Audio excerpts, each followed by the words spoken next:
여러분 안녕하십니까? 21년 만에 검거된 대전 국민은행 권총강도 살인 사건의 피고인 이승만과 이정학에게 법원이 각각 무기징역과 징역 20년형을 선고했습니다.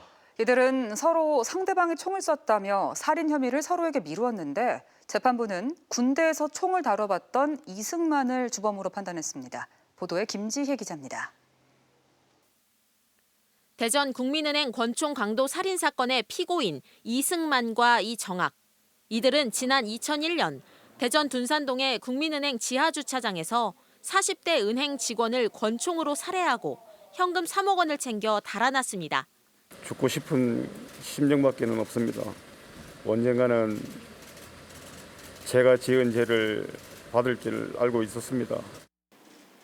DNA 분석을 통해 무려 20여 년 만에 검거됐고 범죄 사실은 고스란히 드러났습니다. 이들은 뒤늦은 후회를 하면서도 총을 쏜 살해 혐의에 대해서는 끝까지 서로의 탓으로 돌렸습니다.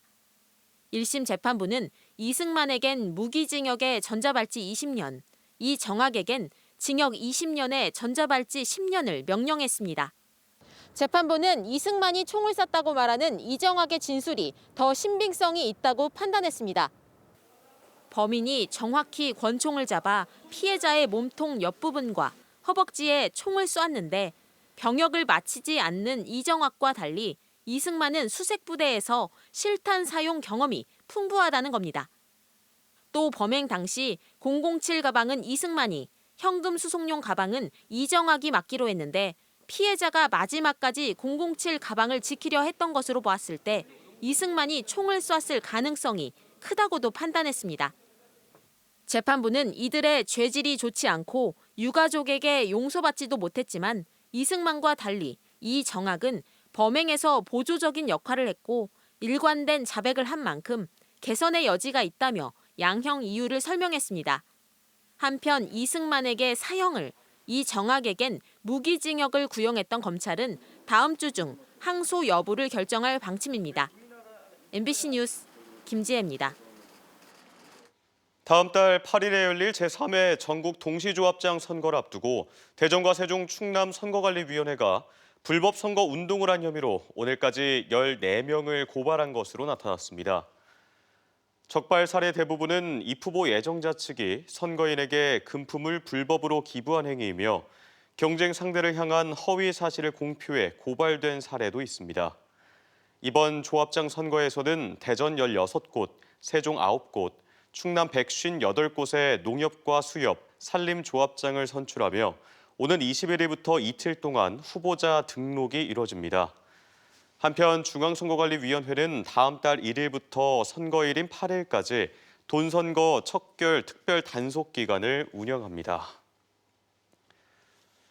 아동복지시설에서 생활하는 아이들은 만 18살이 되면 독립을 해야 했습니다.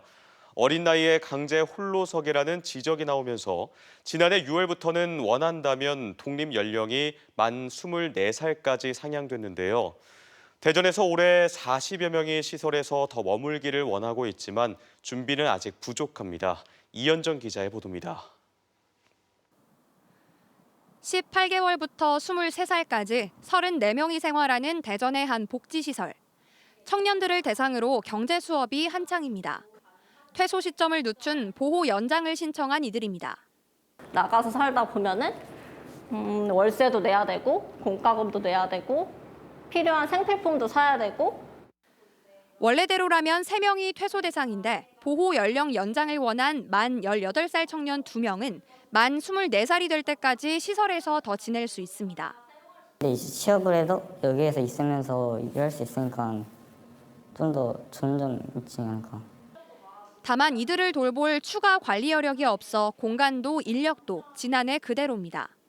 이 시설에서 생활하는 아이들은 한 집에 최대 7명이 함께 생활하는데 성인이 아동과 함께 생활하는 것에 대한 우려가 나옵니다. 형들이나 누나, 언니들한테 성인 문화를 배울 수 있는 그런 환경에 또 노출될 수밖에 없고, 또 그렇다고 이 보호 연장의 아이들을 별도의 공간에서 생활하게끔 한다는 것도 이 사실은 시설 관리 차원에서는 문제가. 자립을 앞둔 만 15살 이상의 모든 시설아동을 관리하는 일명 자립 전담인원은 대전시 전체 11개 아동복지시설 모두 1명씩으로 기존의 자립준비 청년에 더해 퇴소를 미룬 청년 40명도 관리합니다. 수를 좀 늘려달라. 그래야 좀 더 질적인 부분이 향상이 되고 아이들 자립 준비에 있어서도 좀 더 내실 있게 가지 않을까라는 부분을 꾸준히 제기를 했었는데 물론 지난해 자립 청년들을 관리하는 전담기구가 대전에 생기긴 했지만 이들을 위한 별도 프로그램이 있는 것도 아니고 누적된 자립준비 청년들이 도움을 받기엔 한계가 있습니다. 어린 나이에 사회로 내모는 강제 홀로서기는 일단 멈췄지만 누적된 자립준비 청년들을 보호할 시스템은 아직 갈 길이 멀어 보입니다. MBC 뉴스 이현정입니다. 과학기술정보통신부가 우주항공청 설치와 운영 내용을 담은 특별법 제정안을 윤석열 대통령에게 보고한 것으로 확인됐습니다. 우주항공청은 청장과 차장 산하의 한 개 본부로 출범하며 청장에게는 최고 전문가 초빙을 위해 팀장 이상의 모든 보직에 보수 상한선 없이 외국인을 포함한 민간 전문가를 고용할 수 있는 권한이 부여될 예정입니다. 정부는 올해 12월 우주항공청 개청을 목표로 늦어도 다음 달 안에 특별법 제정안 입법 예고를 마친 뒤 오는 6월에는 국회 의결, 11월에는 시행령 발표와 청사 입지 결정 절차를 진행할 계획입니다. 한편 이번 특별법 제정안에 우주항공청 청사 위치는 포함되지 않았지만 발표된 120대 국정과제 내용대로 경남 사천이 유력한 것으로 알려졌습니다. 농촌 고령화에 코로나19까지 겹치면서 농가마다 일손 구하기가 하늘의 별따기인데요. 이 빈자리를 로봇이 채운다면 어떨까요? 산업 현장에 이어 농촌에서도 로봇이 작물을 재배하는 시대가 됐습니다. 김광현 기자입니다. 홍성의 한 딸기 하우스. 사람이 아닌 로봇이 딸기를 땁니다. 빨갛게 익은 딸기만 잘도 골라 수확합니다. 쉽게 물을 수 있는 과실인데도 흠집 하나 없이 척척입니다. 여러 방향에서 그 숙도, 딸기가 얼마나 익었는지를 우선적으로 판단을 하고요. 그러고 나서 이제 그 숙도에 맞춰서 로봇 팔이 가서 그 과일을 닿지 않는 상태로 과일에 손을 대지 않고 따서.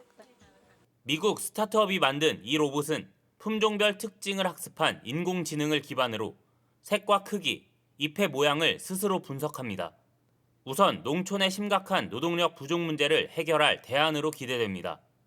지금 인력난에 어려움이 있는데 현재 저희가 처음 도입하지만 재배 단지를 확대하게 된다고 그런다면 인공지능 로봇은 저희에게 아주 유용하게 쓰여질 것으로 이렇게 판단이 되고 있습니다. 하지만 재배에서 그치는 게 아닙니다. 이 기술을 기반으로 홍성의 딸기 신품종인 홍이를 미국에 수출하는 게 최종 목표입니다. 홍성군은 이를 위해 업체와 공동 연구개발 협약도 맺었습니다. 현재 미국에서도 재배해 맨해튼의 마트 2곳에서 시범 판매하고 있습니다. 초세가 좀 작고 화방이 좀 간결하게 나와가지고 로봇가 좀 더 접근하기 쉽게 그리고 수확하기 쉽게 만들 수 있도록 저희가 육종 설계를 다 할 것이고요. 농가 소득 향상을 위해 수출 다변화를 꾀하는 농촌에 인공지능 기반 로봇이 또 다른 방식의 판로 개척까지 이뤄낼 수 있을지 주목됩니다. MBC 뉴스 김광현입니다. 서산시 의회가 오늘 열린 임시회에서 부석사 관음보살 좌상 소유권 회복 촉구 결의문을 채택했습니다. 시의회는 최근 관음보살 좌상 소유권을 일본 간논지에 인정한 2심 판결을 두고 불교계는 물론 시민들까지 당혹해하고 있다고 비판했습니다. 또 법원은 부석사 관음보살 좌상이 외구에 의해 약탈된 문화재라는 점과 역사적 특성을 고려하고 정부는 소유권 회복을 위해 적극적으로 대처하라고 촉구했습니다. 오늘 새벽 1시 반쯤 공주시 계룡면의 한 식품 공장에서 불이 나 3시간여 만에 꺼졌지만 공장 한 동 일부와 완제품 등이 타며 소방서 추산 2억여 원의 재산 피해가 났습니다. 경찰과 소방당국은 공장 내부 기계 과열로 불이 난 것으로 보고 정확한 화재 원인을 조사하고 있습니다. 또 오늘 오전 11시 30분쯤 세종시 연서면 고봉리의 한 야산에서 불이 나 1시간 반 만에 진화됐습니다. 산림당국은 밭 소각 중 불티가 산으로 옮겨 붙은 것으로 보고 관련자를 입건 조사하고 있습니다. 대전 도시철도 2호선 트램 활용 방안을 논의하기 위한 전문가 초청 트램 연계 도시공간 및 교통체계 개편 방안 세미나가 오늘 대전시청에서 열렸습니다.